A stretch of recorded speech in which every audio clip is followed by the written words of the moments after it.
Hello everybody, welcome to Fuji for the latest round of the Radical Esports Cup here on iRacing as we bear down on the end of our season. There's just 4 rounds to go, including tonight. As you can see from the air, this spectacular Grand Prix circuit that has held F1 races in the past. This time we'll be playing host to the Radicals this week. Myself, Ewan O'Leary, and Ron Mounds on this 2100 GMT broadcasted split with Romero Augustin Cisneros behind the cameras. We're very much close to the end of the season now, Ron, and we probably know who's going to win the title as well, barring a big change. But 4 final weeks of racing in these broadcasted split to come before the end or the start of September in 4 weeks' time. And you know, 4 rather treacherous tracks as well, Ewan. Looking through, of course, Fuji here today. I was joking right before we got this broadcast up and rolling how turn 1 on lap 1 is probably going to be horrifying. Sebring I adore in these SR10s, but can be really tough to try and manage as well. Interlagos puts on some really fantastic races where you really don't know who's going to win until the final lap and that final run up to the checkered flag. And then the Hockenheim Ring, the first time that these Radicals have run at the Hockenheim Ring for, I would have it guess, well over 2 years. It's been a very long time since we saw the Hockenheim Ring part of this season calendar. So venturing off into the unknown for the final week to kick off the month of September, as much as it feels like it's rather set in terms of who's going to get the job done in the series championship here for season 3 of 2025, it is still 4 weeks venturing off into the unknown for these racers. 231 points the gap between James Barry and Christoph Lipp, who rocketed up the standings compared to just 1 week ago. Second last week was Paki Caruso. He's now down to 3rd. And in fact, the next few positions have been just shuffled down. Heinz Braun also just shuffled down 1. Andre Castro then rounds out the top 5 with George Gonzaga. Then at 6th place, Sebastian Lipp, Solly Rattanen, who's down, by the way, from 4th place down to 8th. Harvard Gullickson, Peter Ivany round out the top 10. Of course, very difficult to give you an idea as to who's going to get what points from tonight's race and really what that's going to mean by the time we bring up the schedule, the standings next time we of course broadcast this series in 1 week's time. These are the conditions: 20 ambient in Celsius, 21 Celsius on the racetrack.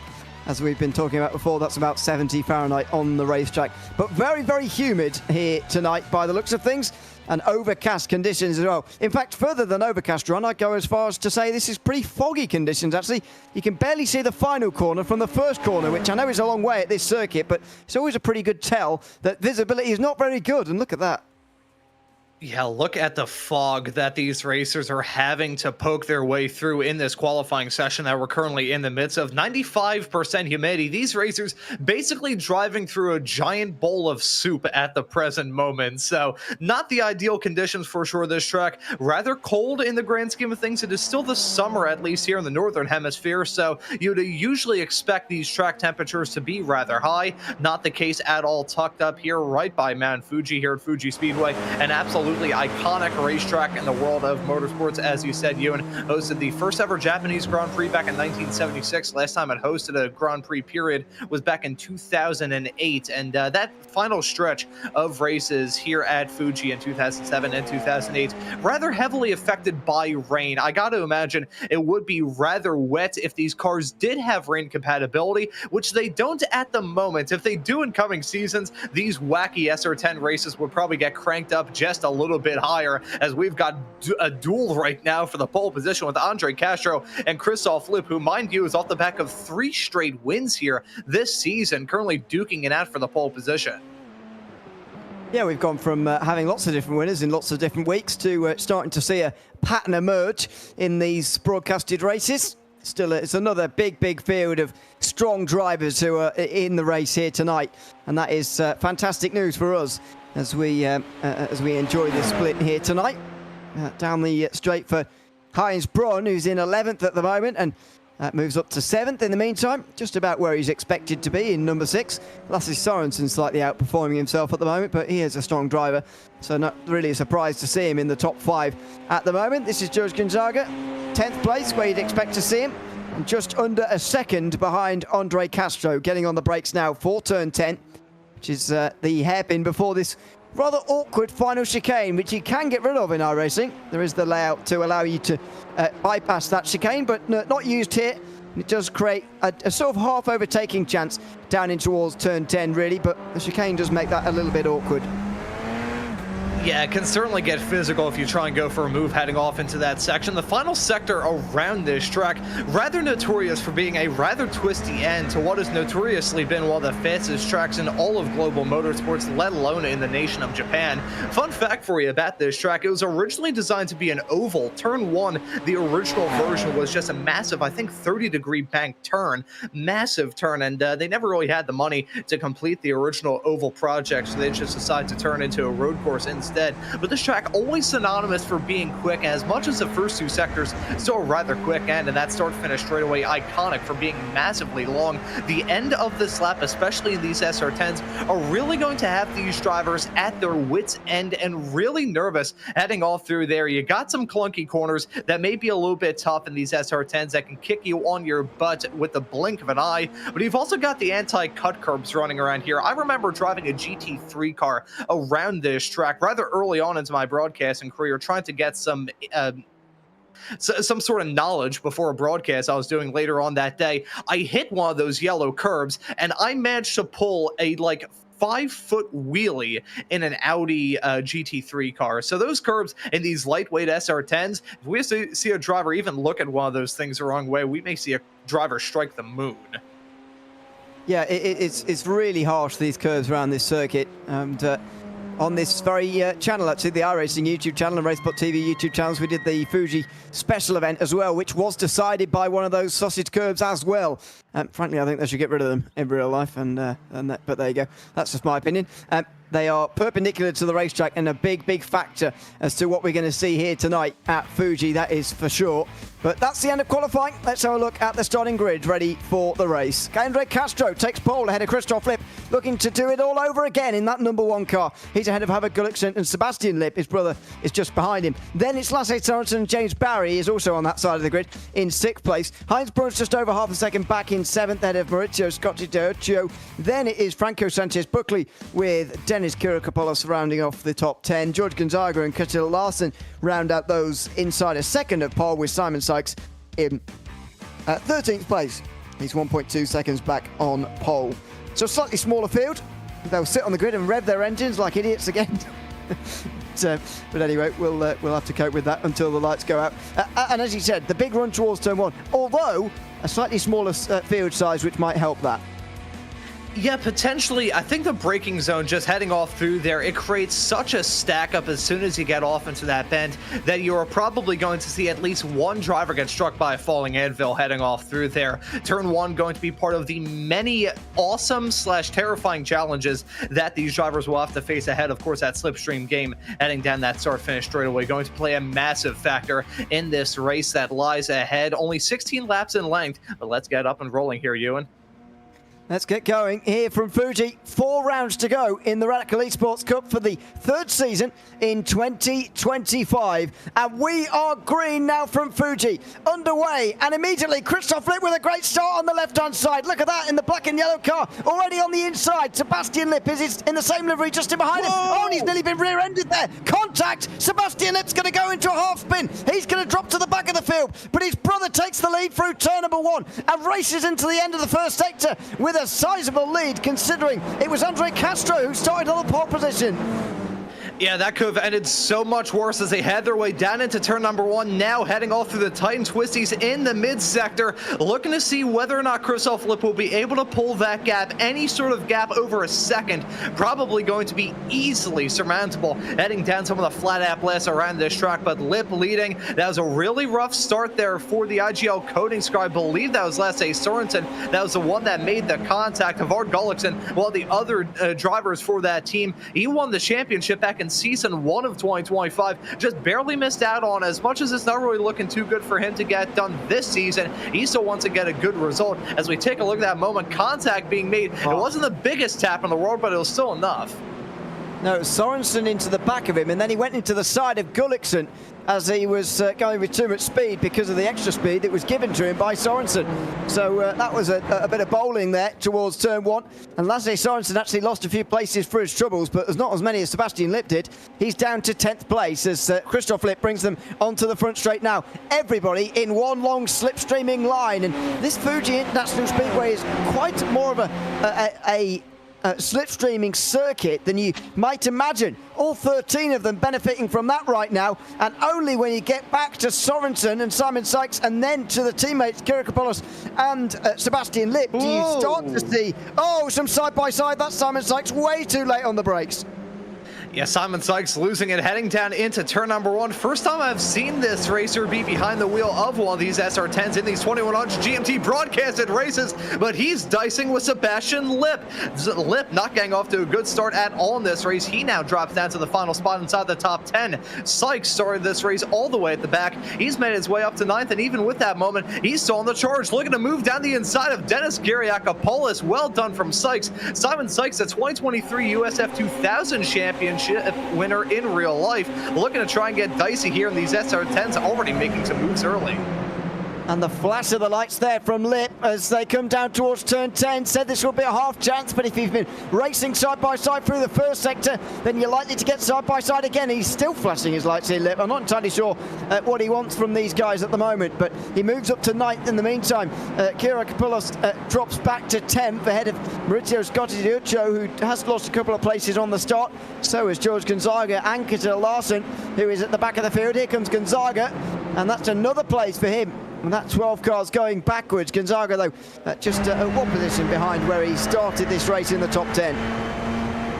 You know, as they head their way down this massively long start finish straight away, I still think these racers looking to get their tires and their cars really into a good groove. Get the tires up to temperature, get the juices flowing before you really start to cut shapes heading down the start finish straight away. Doesn't mean we aren't seeing anybody go for moves, as that's some side-by-side racing involving Franco Sanchez Buckley, also Simon Sykes and Sebastian Lipp swapping spots right behind for P8. That looks like a successful challenge there from Lipp to make up some spots, but Sykes still remaining in P8. But I think right now these racers still trying to settle into some sort of groove. We mentioned right at the start of the show how cold the track conditions are, and the relative humidity is still rather high at 95%. With track temperatures no higher than they were in qualifying, these racers probably struggling for grip.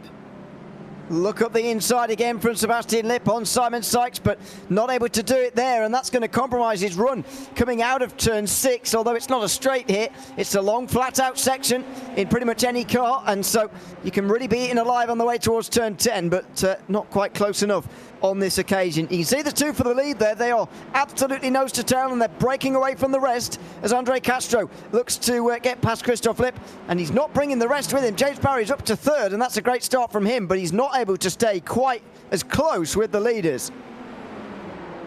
Not able to hold on to it for it now. We still have a decent amount of time left to go in this race, but these early stages could really be a trendsetter. Damage done in the early stages, whether it be onto your car or whether it be onto your pace, may stay for quite some time. As we take a look, that's Andre Castro giving Christoph Lipp the bump draft, heading down the start finish straight away. Castro, a NASCAR racer in real life, no stranger to using the bumper, but here in these SR10s, you don't usually see that, but there they go. Still trying to extend that gap. Lipp looking for 4 straight wins. Castro looking to return to victory lane, as I think there may have been some drama with Lipp and Sykes heading down to 1. There certainly was. Sykes is towed as well back to pit lane. Sebastian Lipp still yet to get going again, and he now tows as well. So 2 drivers making contact towards the first corner, and they're now both on pit lane. We will get a look at what happened here. Sykes was at the front of the group. It was 8th place at the time. He felt the need to defend, and he was right to, because Sebastian... Oh, no! Oh, no. And great avoidance, by the way, from Gonzaga, who only just got away with that. And these two are going to have it out in the pit lane, it looks like. It looked there like Sykes defended right to the pit wall. And Lipp tried to go past him on the outside. Sykes expecting Lipp to go to the racing line again. And Sykes just... in the end, pulled straight into the side of his rival and took them both off the track. Yeah, that was a clumsy moment heading down into the turn. Driver's not very happy. Sebastian Lipp certainly not happy with how things have gone for him in this race. And now that he's still in pit lane, having to tow back, that'll pretty much be game, set, match for your round one winner at the Red Bull Ring right at the start of this season. So Lipp rather frustrated. Simon Sykes looking to cut some shapes here and just not able to mount too much of a challenge there. And then Lipp and him making contact, coming to blows heading down the start-finish straightaway. The drafting game super strong in these SR10s. Probably won't be the first moment that we see like that heading down the start-finish straightaway, but a big moment to be sure. A bit of an agreement being reached for third place, by the way, as Gullickson gets past James Barry for fifth at number 4, 5, 6 in third, fourth and fifth.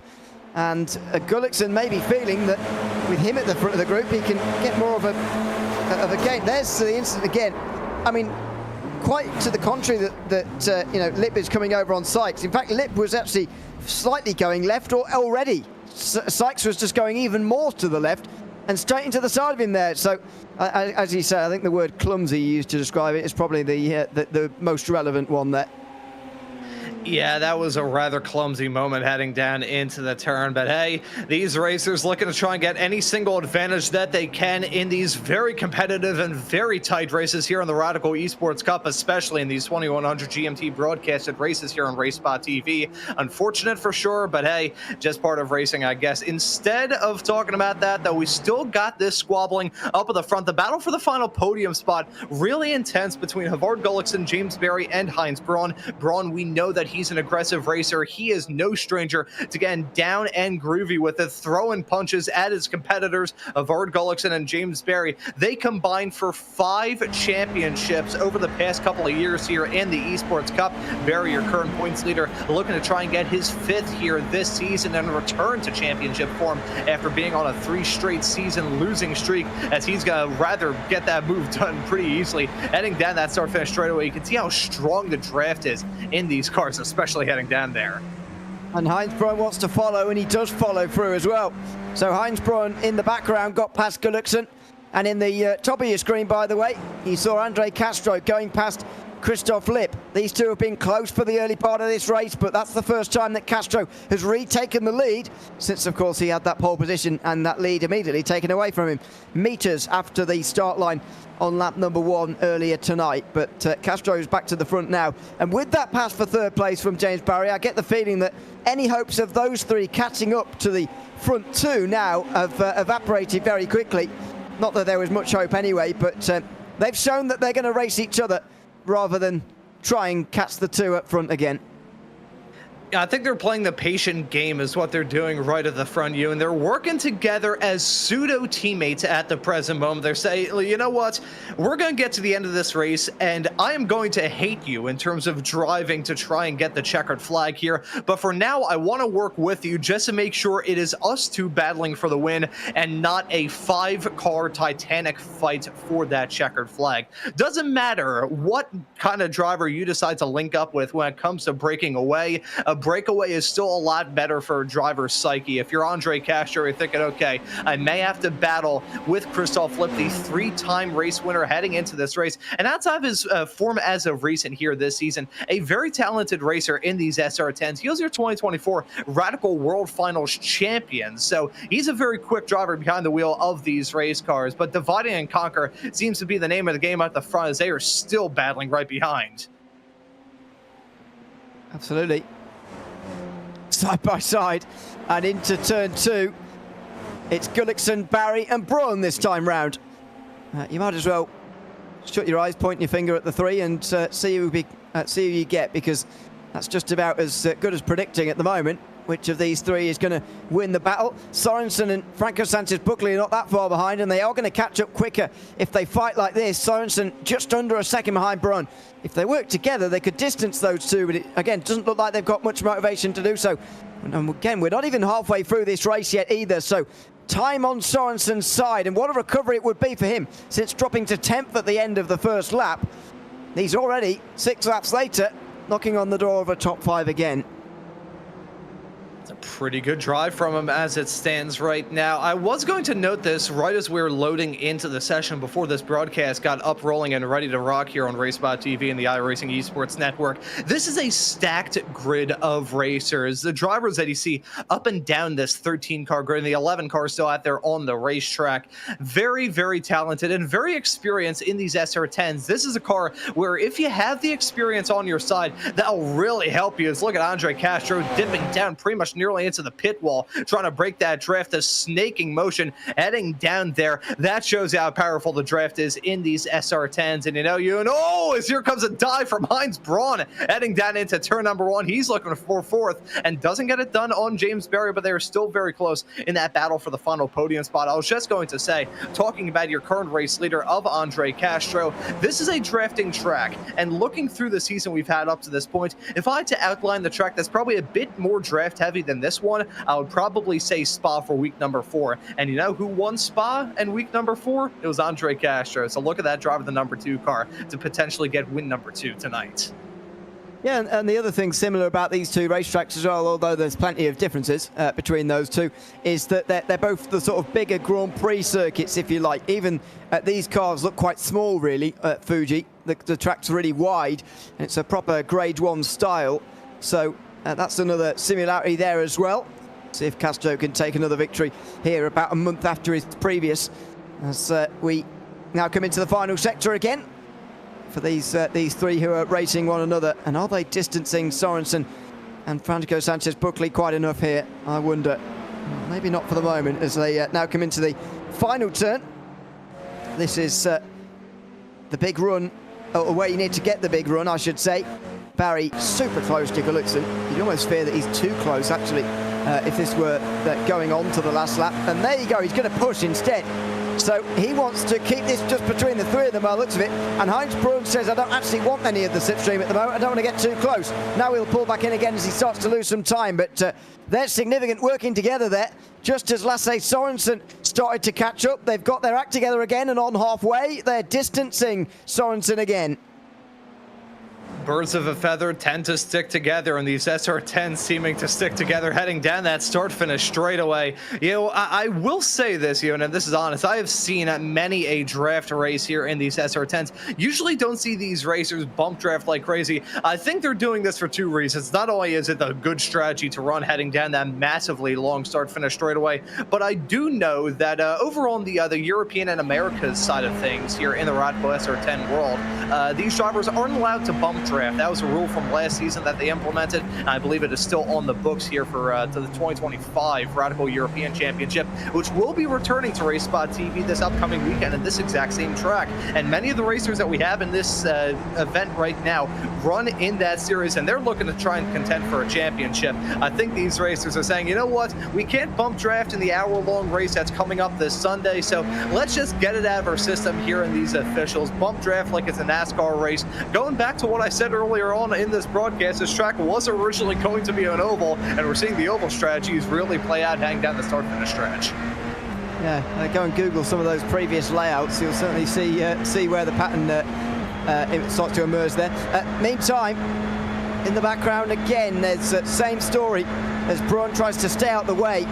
He's trying not to give the slipstream to Sorensen, and he's trying not to get too close to Gullickson and Barry, who are doing the work at they're pulling away from those two behind, and Sorensen might have been pushed into turn one a bit too steeply there. He's gone wide. He'll just about stay on the road, but loses even more time. It shows that these guys make bump drafting look so easily, when it's allowed, of course, as you point out. But it's not easy. You can very easily push the driver in front of you actually off the circuit, and not only would that be somewhat of a penalty in some circumstances, quite apart from that, you can just push them wide, and that's very counterproductive for your group. I was just going to say that a matter of one lap ago, talking about that two-car battle between Sorensen and Franco Sanchez-Buckley. I was thinking, you know what? I like the bump drafting that I'm seeing between these three that we have on screen right now, still battling for the final podium spot as the front two continue to just drive off into the sunset that you cannot see because of the tremendous amount of fog here at Fuji today. But those two racers behind, they were giving each other hell. I mean, I still think they will be, but I think that moment was a bit bit of a wake-up call. They were playing that bump drafting game even more aggressively than we were seeing it with Gullickson and Barry, because at least we saw Barry give a courtesy lift before the braking zone. Those two were basically linked together like a train, and you don't need to be a train expert to know that a train does not stop on a dime. If you try hitting the brakes on a train, you're probably going to pull up about a half a mile later. It's not the same with these SR10s, but it does somewhat apply. Two cars linked together, not going to be able to get on the brakes well, as that's Barry leapfrogging ahead of Havard Gullickson down to 1. Yeah, so they've put it out to a second and a half again, and the gap continues to grow to the leaders, but Barry decides that he wants third place now. One thing I will note, actually, from watching these races so far, and for whatever reason, it seems to be a very popular track this week, because I've already broadcasted 2 races at Fuji. It's only Friday. This is the third one. It's not a long run to the line, really. You can't really wait, even on, as you say, draft cars like these at a draft track-ish like this is. It's too late to leave out the final corner and on the run to the line. You're just not going to make it in time unless something very, very strange happens. You need to be side by side already through the final sector at the very least, and even then it might not really work. So expect to see into turn 1 on the very last lap as they're being shown the white flag. That's going to be a big, big factor in who's going to actually take these positions, whether it be for first between Castro and Lip, or whether it be for this third place group further back. You know, I honestly think that what is going to make or break these racers' races is what happens to them heading off through the final sector. If they look at some of those, as I like to call them, the overcooked sausage curbs, because much like an overcooked sausage, you can chip your teeth on them. If one of those racers gets it wrong heading off through the final sector, whether they run wide, hit those curbs in a bad way, especially coming out of the final turn with those 2 curbs on the outside there and one on the inside that I have seen flip some cars in the sim as well. If you get wrong heading off through there, doesn't matter what happened to you before, you are going to be a sitting duck heading down onto that start-finish straightaway. But that's a great point that he raised there, Ion. If a driver can just ace that final sector and get a decent enough run heading out of the final turn, you're going to be golden. It is just not long enough of a run. That start-finish line comes rather early onto the straightaway, probably about a third of the way down it is when you hit that line. It is just enough whereby I like to call it 50 feet of hope. You think that you can get the move, and then that line comes up and you are still trying to draw alongside. I think if these races can just nail the exit out of what is a very challenging final corner as well, curve through the braking zone, uphill, the weight transfers in these SR10s notoriously treacherous. If you can get right through the final turn, you're going to be golden. If not, instead of leaving this race smelling like a bed of roses, you're probably going to leave this race smelling like a bucket of horse manure. Yeah, the finish line, for whatever reason, is pretty much in line with the pit entry line, the pit pass at which you're forced to abide by the speed limit, whereas the start line's a long way down. As we saw, it's not actually the longest run in the world towards turn number 1, despite the fact it's a very, very long front straight here. The straight, in fact, runs from the most eastern point of... Oh, sorry, I've got to get my bearings right here. I think it's the most... I don't know. One of the points, anyway, to the most... One of the other points as well. If you're looking at it on its side, it's from the very right-hand side to the very left. It's a very, very long way down here. Covers the entire one part of this facility, and it creates things like this down in towards turn number 1. But Christoph Lipp decides that now's not the moment. 4 laps to go, and he's still waiting. Barry and Gullickson, meanwhile, are waiting as well. Oh, nice front, very big there. He very nearly clattered into the two in front of him. He had to make the move. He had no choice, otherwise he would have gone straight over the back of Havard Gullickson there. He's gone down the inside by accident, and he's got 4th place. Yeah, I'm not sure whether that overtake was intentional or not, but one way you could describe it was successful. He gets that move done to jump his way up in a P4, and James Barry not too disgustingly far in front either, only a half a second. And around this racetrack in cars like these, that half a second gap will probably be gone by the time they drop the anchors and head off into the chicane here in a couple of moments' time. So Havard Gullickson really in the midst of this battle. Gullickson looking to try and get his way into victory lane again this season. We saw him win for week number 2 at Watkins Glen. Of these racers, Havard Gullickson is the only one to get a checkered flag thus far in that front 3 battle, even though James Barry is a championship leader and has 7 wins up to this point in the season, yet to win in one of these 2100 GMT broadcasted races. Heinz Braun, though, probably going to win the best overtake of the race thus far. I don't think he intended to go for it, but it worked. I really don't think that was intentional at all. But yeah, successful is one word you can use for it, because that is true. Very close to that sausage curb on the outside line, but look at that in the background. Lasse Sorensen is now in the group, and Gulliksen isn't going to be quite as mean to Sorensen, as trying to keep him at bay in the slipstream. And there you go, he's going to go alongside Hans Braun in case. Got to be a little bit wary of James Barry out front now that they go side by side. But look at these two. Braun goes a little bit late earlier on the brakes actually, and so he's going to let him in. But Sorensen's very much a part of the group now, and with just 3 laps to go, we've got 5 for third. Although Braun again comes through on Gulliksen. Oh no, not quite. He just backs out. So 3 laps to go, and they're all here now. This slipstream has been caught by Lasse Sorensen, who will look to try and join in and maybe even take these places to get to third by the end. Yeah, you know, I said this a little bit earlier on, talking about Andre Kasher and Christoph Lipp wanting to get out of this battle as the drivers just squabbled up for P3. I was thinking, you know what? They probably don't want any parts of those 3 cars behind them. These 3 racers were so focused on battling each other, they didn't really focus on the cars behind. And frankly, Lasse Sorensen and Franco Sanchez Buckley, even with that moment we saw not terribly long ago, heading down into turn number 1, where they both ran wide as a result of some bump drafting going a little bit sour, they've still been able to keep those 3 honest, and they're right there 2 pounds. Sanchez dropping down a little bit, heading off through the mid-sector. I think his main strengths are heading down the straightaway. A reminder to those who haven't tuned into these broadcasts before, fixed setups for these cars, so it's not a matter of setup. I think he just has a better car heading down the start-finish straightaway. He's more comfortable heading down the straights, and he is heading off through the final sector, which is part of the reason why he started bleeding off time at the end of this lap. But still a titanic battle for the final podium spots. We got 2 IGL Coatings teammates right there in the form of Gulliksen and Sorensen. And look at Sorensen going for the dive. Oh, that's so late, and he locks up as well, but he's just about got there. Heinz Braun will look for the exit, but he's not going to have enough space, I don't think, to do it back into turn 3. What a remarkable move from Lasse Sorensen, and unlike Heinz Braun's move a few laps ago on Havik Gulliksen, I think that absolutely was intentional from Sorensen. He was just late on the brakes, locked up a little bit, but that was brilliant, and he makes his way into the top 5.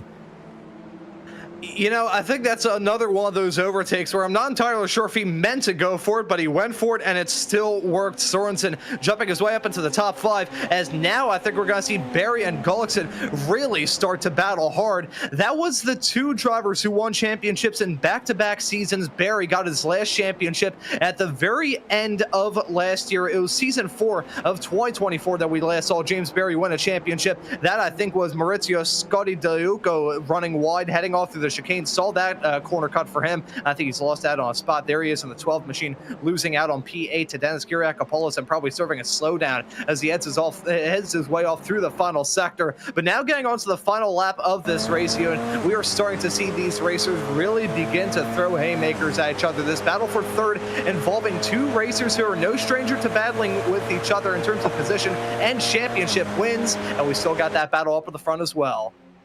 And Christoph Lipp, I don't think is close enough down towards turn number 1. He's still 3 tenths behind. Meanwhile, Braun and Sorensen side by side. Here comes Gulliksen as well, but not late enough on the brakes. Braun is, though. He gets through on the inside line. Sorensen pushed down to 6th. Franco Sanchez Buckley, frankly, he's going to run out of laps, unfortunately for him. He's down in 7th, but it's settled through turn 1 now. What about the rest of this lap? Because, as I say, the run to the start-finish line is not too long. Yeah, it is not a long run at all. I think the braking zone heading down into the chicane right at the start of that last sector may be the spot to go for a move. Let's see if we're going to see one from Gulliksen on Barry, potentially see one on from Sorensen on Braun. Maybe we could have a swapperoo at the front. I think that Andre Kasher has a comfortable enough gap, but let's see as they head their way into the flat-out blast before the chicane. He has got enough space into turn 10, and maybe for the rest of the race as well. In the background, no side-by-side this time round. At this stage, Lipp needs to be at least making a move on Castro or distracting him in the mirrors if he's going to beat him on that run to the start-finish line, but at the moment it doesn't look quite likely. Into the final turn, Castro's definitely looking in his mirrors. You can see him slightly changing his line. Has he changed his line enough there? And is his run good enough here for Christoph Lipp? It's less than 4 tenths of a second, but but I don't think it's good enough. And it looks like Andre Castro's going to take the victory here at Fuji. Less than 3 tenths. The time ticks down, but the meters to the line tick away, and the checker flag flies. Andre Castro wins at Fuji. And who's going to join them on the podium? It will be James Barry just about, who again consolidates a championship lead, where he will have lost a few points over Christoph Lipp here, but not very many. A flash of the lights, another podium in the 2100 GMT split for him, but no wins, unlike Andre Castro, who wins for the first time in about a month. Yeah, first time since Spa in week 4. Well done to Castro. He was able to master these drafting tracks. I gotta see what he may be able to do throughout the rest of this season. He's a perennial race win contender in these races, getting win number 2. But the giant is slayed. Christoph Lipp not able to get 4 straight. I mean, he still got 3 in a row, so I don't think you'll see that driver the number 1 car complain one bit. But well done to Castro, grabbing the checkered flag by less than a quarter of a second at the line, too. Very, very close to the win there. But it's Andre Castro's who goes from pole to victory here ahead of Christoph Lipp. George Barry holds off Havik Gulliksen, Heinz Braun, Lasse Sorensen, Franco Sanchez-Buckley for that 3rd place. Dennis Kirakopoulos, Kittel Larsen and George Gonzaga round out the top 10. Maurizio Scotti round out those who finished the race. Sebastian Lipp and Simon Sykes will have to continue their fight off the circuit, I suppose, at the end of this one. Andre Castro can now join us, the race winner tonight from Fuji in the 2100 GMT split event. Andre, welcome in. Congratulations on a pole to victory here tonight. The last lap there, Christoph Lipp was not too far behind you. How were you feeling going into that last lap? I was not sure how I was feeling because the race before 2 hours ago we had like a 5300 SOF actually, and we also fought for the win, and I waited behind him and passed him coming to the white. So this time I was in the other end, and I thought maybe if I could break the toe and hit my marks that I could hold him off, and I did. Man, yeah, I think that was I think we were both driving at a really, really high level there, like probably the most that I can remember of any Radical race. I mean, we gapped the field pretty hard, and Christoph was really, really quick, and yeah, just when it's all coming together like that and you feel like you're hitting your marks and everything, it's just it's really, really fun. So yeah, thanks to him for a good race, and yeah, thanks to you guys for the broadcast. Unlike the other groups that you won't have seen, but behind you there was a lot of chopping and changing in the group for 3rd place as the guy pushing the wind out the way for the rest, effectively giving slipstream to the rest, was at a real disadvantage. But you didn't seem to be under very much pressure throughout. Do you think that was Christoph just waiting for the end and then he never got round to actually making the move on that last lap, or do you think you actually just had too much speed for him there really at the end? Yeah, I mean, I think the whole time he was lifting, like he could have made the move a few times. I definitely missed a couple corners, and he was able to stay right with me. And then I think with 3 or 4 to go, that's when I really started breaking the toe. I figured if I could get to like 6 tenths, 7 tenths of a gap, then if I broke the toe, then he would have a hard time getting to me down in turn 1. So yeah, for most of the race, I didn't really do that because I knew it was a long way to go. And honestly, I wouldn't have been upset if he passed me, just because, you know, that's how I won the race previously a couple hours ago. So I would have been comfortable behind him. I was honestly considering letting him by, but yeah, I think I was getting a good rhythm through those last few corners, I guess, in that last sector, and I felt like if I kept doing that, then I could stay in front of him. So I just made the decision to kind of go for it, and it worked out. But yeah, it was good. Shout out to my friend Jared Dunkovic winning 2nd split, and Phil Dennis in the spotter stand, and yeah, it was a good race. Thanks for chatting to us again, Andre, and congrats again on the win tonight. Yeah, thank you guys for another good broadcast. Appreciate it. Thanks so much, Andre Castro, the winner tonight from Fuji in our 2100 GMT split Radical Esports Cup race. We'll move on next time round, of course, as we travel across the Pacific Ocean this time to Sebring for the 3rd last round of the season. Ron, it will be bumpy for sure, but and very different in Fuji in so many ways as well. But bearing down on the end of the season, a circuit I think actually races the Radicals really quite well. Oh, Sebring in the Radical SR10s is so much fun. I once raced in one of these broadcasted races, made it into top split by a miracle of God, and ran in these SR10s. And I will tell you, Sebring is such a hoot in these SR10s. It's a popular track as well. Probably going to see a whole lot of people making their appearance in this upcoming week, especially in that broadcasted race. And we're probably going to see one of the best races of the season as well. Getting to the end of it, these racers looking to battle for a championship, and probably going to see some more America's competitors as well, as that series will be running 2 days after that. So really looking forward to next week's race at Sebring in just about 6 days and 23 hours time. Absolutely. We'll look forward to your company then, of course. And if you want to see more Radicals racing between now and then, we're live on Racebot TV on Sunday with the next round of the Radical Sim Racing European Championship coming from Fuji. So make sure you join us for that as well before another 2 Radicals races on Racebot next week. Very much a Radicals season, it seems. That's it tonight from us at a rather dreary Fuji. Thankfully, the racing brightened us up here tonight. I've been Ian O'Leary alongside Ron Mouse with Romero Augustin Cisneros behind the cameras. We'll be back in this series in 1 week's time, 7 days' time at Sebring. Goodbye for now.